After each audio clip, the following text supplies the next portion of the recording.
আসসালামু আলাইকুম। আজকে আমরা একটি ভবনের ওয়াইন্ড লোড ফ্যাক্টর নিয়ে কথা বলবো। Wind load factor. তো ধরুন এটি একটি ভবনের লেআউট। এই লেআউটের মধ্যে সাইড দিয়ে একটা বিম রান করে গেছে, এদিক মাঝখানে একটা বিম রান করেছে, এই মাঝখান থেকে একটা বিম রান করেছে। তো আলটিমেটলি এখানে একটি কলাম, এখানে একটি কলাম, এখানে একটি কলাম থাকবে, এখানে একটি থাকবে।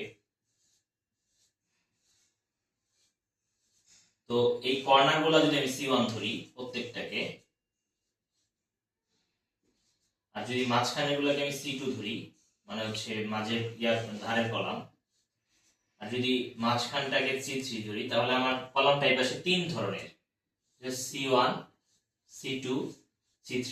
আচ্ছা, তো একটি ভবনের মাঝখানে সবসময় ওয়াইন্ড লোড কম আসে, কর্নারে সবচেয়ে বেশি আছে, এবং হচ্ছে ধারের কলাম যেটা দুই ধারের, মানে দুই কর্নারের মাঝখানে, তার মধ্যে মোটামুটি মিডিয়াম আসে। তো কতটুকু আসে?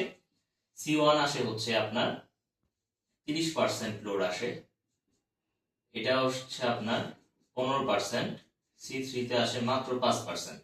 যদি আমি সংখ্যায় ধরি, যখন আপনি ডিজাইন করবেন অ্যাজ এ ইঞ্জিনিয়ার হিসেবে, তখন আপনার এটা 1.30 হিসেবে কাউন্ট করতে হবে, এটাকে 1.15 হিসেবে, এটাকে 1.05 হিসেবে।